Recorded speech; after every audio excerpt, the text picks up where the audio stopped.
Good morning. So I've been studying Job, and we have read Job chapter 1, verses 1 through 12. We see Job in his obedience and his heart posture towards God to worship him and keep his commands and obey him. We see that the Lord has blessed him with physical things, as well as a spiritual hedge of protection. Then we see this heavenly glimpse that Satan comes in to attack Job, but says to God, but you have a hedge of protection, so does he fear God for nothing? I'm not going to attack him. And God says, well, I'll let down the hedge of protection, and I'll let you test him. And you can afflict him, and you can persecute him, and you can challenge him. And as long as you don't kill him, you can do whatever you want to do. You just cannot kill him. And so the adversary goes out from the presence of the Lord to test Job. And so that's where we're picking up. Verse 13. Now there was a day when his sons and daughters were eating and drinking wine in their oldest brother's house. And a messenger came to Job and said, the oxen were plowing and the donkeys feeding beside them. Then the Sabeans raided them and took them away. Indeed, they have killed the servants with the edge of the sword, and I alone have escaped to tell you. While he was still speaking, another also came and said, the fire of God fell from heaven and burned up the sheep and the servants and consumed them, and I alone have escaped to tell you. While he was still speaking, another also came and said, the Chaldeans formed 3 bands, raided the camels and took them away, yes, and killed the servants with the edge of the sword, and I alone have escaped to tell you. While he was still speaking, another also came and said, your sons and daughters were eating and drinking wine in their oldest brother's house, and suddenly a great wind came from across the wilderness and struck the 4 corners of the house, and it fell on the young people, and they are dead, and I alone have escaped to tell you. Then Job arose, tore his robe, and shaved his head, and he fell to the ground and worshipped. So this is Job chapter 1, 13 through 20. So we see 4 events here that take place. All right, oxen were plowing and the donkeys were feeding beside the oxen.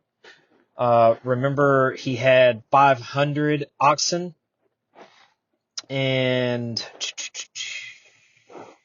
500 female donkeys. So 1,000 animals taken when the Sabeans raided and killed the tenders of the flock, the servants with the edge of the sword. And while that servant who had escaped was telling Job of this, another one came. This is the second one. The fire of God fell from heaven and burned up the sheep. Remember, he had 7,000. Let's see, verse 2, 7,000 sheep. And so fire fell from heaven and burned up the sheep and the servants. So the shepherds that were tending to the sheep burned them up, killed them. And this person said, I'm the only one to escape. And while he was speaking, a third servant came and said, the Chaldeans formed 3 bands and raided the camels. And he had 3,000 camels and took them away and killed the shepherds of the camels. And then the fourth thing, while that servant was speaking, and a 4th servant came in and mentioned that his sons and daughters ate underneath the house, and a great wind came and killed them and the servants that were in it. And he was the only one to escape. And so Job did what he had been doing. He worships God. And so we'll walk through verse by verse. on these things. Now there was a day when his sons and daughters were eating and drinking wine at their older brother's house, and a messenger came to Job. The ox were plowing, so they were doing the work with the oxen. So he had an abundance of land. They were plowing, I would assume tilling up the ground, getting ready to plant seed. And so remember, Satan was given authority to afflict Job. So Satan had the power to stir up the Sabians to raid them. To raid who? The servants of Job and the children in the farmland. And they took the ox and the donkeys. These were the workers of the field. These were the carriers of the produce. So whenever there was a harvest, you would utilize the ox and the donkey to pull cart or to carry bushels of things to make trade, to bring provisions for the servants. So you completely cut off the supply of where the necessity of food was coming from. The necessity of trade was coming from. There was things that were cut off. The currency of food and money was tested by Satan when these things were taken away. And so verse 16, while he was still speaking, the servant came and told Job about these things. And the fire of God fell from heaven and burned up the sheep and the servants and consumed them, and I alone escaped to tell you. Now, I would really like to say about this witness that came and told Job that it was the fire of God that fell from heaven. I would challenge that and say that, did this servant who was telling Job about this have a spiritual perspective of what just transpired in the heavens that we get a glimpse of? No. But because we have a glimpse in heaven, verses 6 through 12, I would even challenge that maybe this servant is not understanding the fire that came from heaven. So I would like to just challenge, how many times have we heard that Satan is weak? Satan, we're going to laugh at his form and mock at him, and that's who we were running from and that's who we were fighting. And I do want to make a very valid point here. Number one, the first one, was it God or Satan that stirred up in the hearts and minds of the Sabians to come and raid? Was it God or Satan that caused fire to fall from heaven, that burned up the sheep and the shepherds? That I don't know, but given the context of what's going on, I would say that that's not the fire of God. That is actually Satan and his power to call down fire.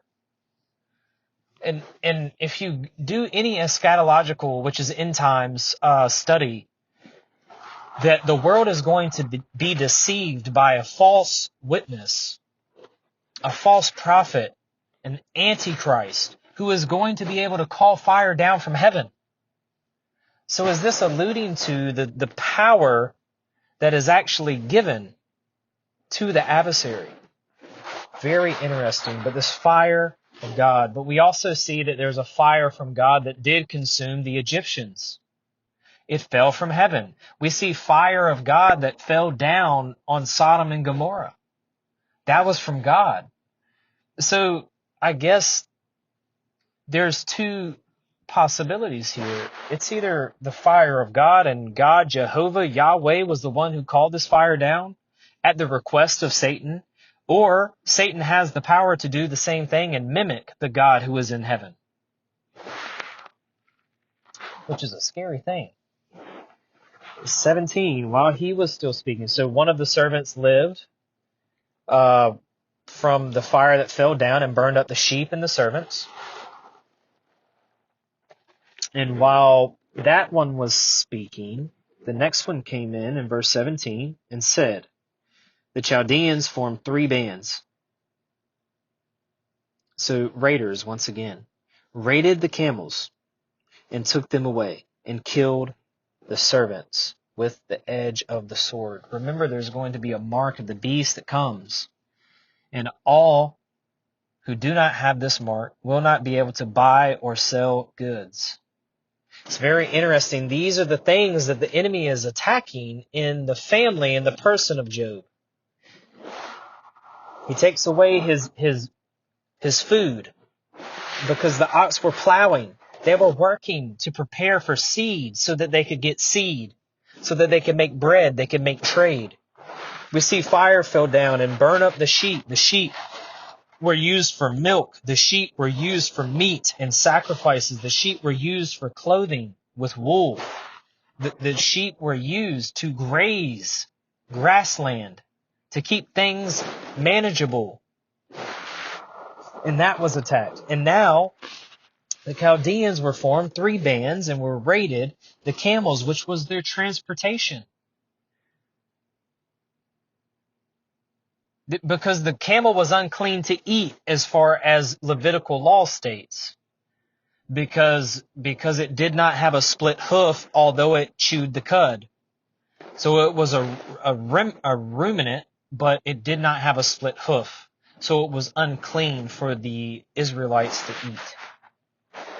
So Satan had the power to stir in the minds of the Chaldeans to come and raid Job's possessions once again. And this is transportation. This is how, if you have vast land, you have to have transportation, whether it be via horse or via camel during that time, or donkey even. But camel was quicker. Camel was more efficient in the wilderness, in the desert, than horses. Okay? So the Lord Satan ended up taking that away. Verse 18, while he was still speaking, so there was one servant that lived through the Chaldeans' raids. And that servant came and said, or another servant, while that one was speaking about the raid. And he said, your sons and daughters were eating and drinking wine in their oldest brother's house, and suddenly a great wind came from across the wilderness and struck the 4 corners of the house, and it fell on the young people, and they are dead. I alone have escaped. Now I find this very interesting once again. When the Lord returns, eschatologically, when the Lord returns, will he find faith? Will he find us partaking in communion, eating bread and drinking the wine of the new covenant? Will he find us sitting at the table prepared for us by our Father, who is Jesus? The table being Jesus. There is representation of eating and drinking, and so as is the days of Noah, so it will be as the return of man, Matthew 24. We will be eating and drinking and giving unto marriage. We will be having festivities. And the day of the Lord will come upon those who are not ready, like the thief in the night. And the thief in the night was Satan here. He came and he stole, he killed, stealed, and destroyed the things that Job had, which was given to him by God. And as a result of these things, I could not imagine. All of these things happen very quickly, almost simultaneously. I do want to point out about this wind. Suddenly a great wind. There are tempests that we read about. A tempest came during the time of Jonah, and the experienced sailors of that time were afraid and frightened. And guess what Jonah was doing? Sleeping. There's this similarity that Jesus was on a boat with his disciples, and a great tempest came up. And they were all afraid. Professional fishers. This is what they did for a living. And they were afraid. Jesus was asleep, and they woke Jesus up, and he calmed. He rebuked the wind. So this powerless Satan or adversary that we typically think that we are up against is actually more powerful than we give him opportunity to. He was actually the one that was fighting against Michael, the archangel, and Jude over the body of Moses. He is a cherub. He is he was seated at the right hand of God. Lucifer is a worship leader of all the heavens. He was powerful enough and manipulative enough to make a third of the angels fall away from God. And now who are we? Humans. That is why Jesus says it is impossible without God. But all things are possible with God. It is impossible for man. But what is impossible for man is possible with God. If we have faith the size of a mustard seed, these things are possible. But without faith, when we doubt and we don't have belief, these things are not possible because our faith is in the wrong thing. Our worship is in the wrong thing instead of the one who can.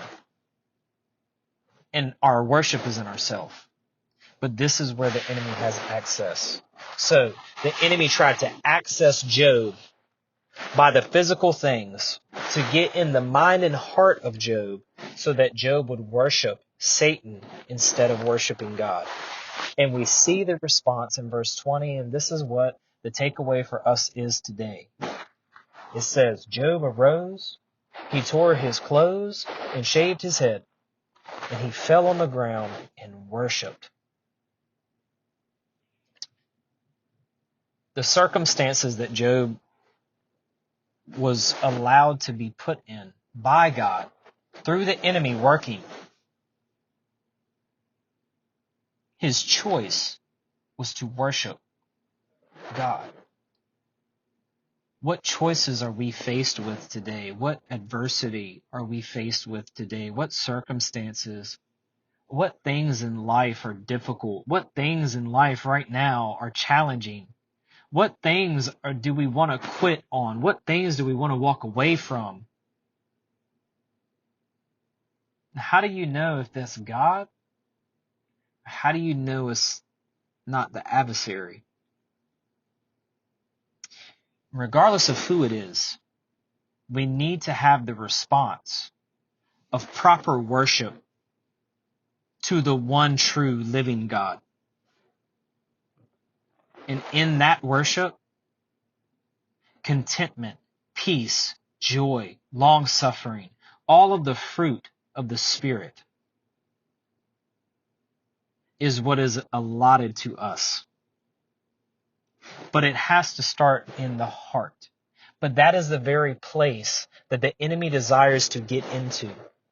But he cannot get into the heart unless he gets into the mind. And we cannot help what comes into the mind. Now, we can meditate on the things of God day and night and day, and everywhere that we go, our feet will be prosperous because we're meditating. We're filling our mind with these thoughts of the Word. But there is times and places where the enemy gets in our mind, and we think about what the enemy has placed in our mind over the things that God has said in His Word to think about. These are the things that we wrestle with. That's why the battle's not against flesh and blood, because there's something spiritual that comes into our minds that if we give it our worship, we give it, that thought, that sin, that spirit, our authority to have dominion over us. When all power and authority and dominion has been given to Christ. So in these things, I think we need to do like Job. We need to grieve. We need to tear our clothes, our spiritual clothes. We need to pull off the physical covering so that we can worship and put on the spiritual covering. Y'all be blessed. Be encouraged.